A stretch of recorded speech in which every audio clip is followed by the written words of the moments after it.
विध्वंसासाठी सुद्धा अणुऊर्जाचा वापर करतायत। आणि म्हणून युवक हा अणुऊर्जाचं स्वरूप आहे। जर त्याचा चांगला वापर समाजासाठी करायचा असेल, वीज निर्मितीसाठी अणुऊर्जाचा वापर करायचा असेल, तर युवकांना चांगली दिशा देणं आवश्यक आहे।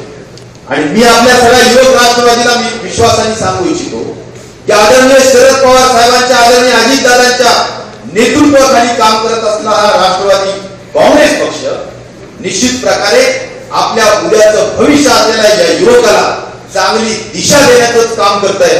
आणि म्हणून मी आपल्याला या निमित्ताने आव्हान करू इच्छितो माझ्या सगळ्या युवक बांधवांना की आपण छोट्याशा नुसत्या 4 भिंतीमध्ये इथून पुढे शिबिर आणि मेळावे घेण्याचं कारण नाही।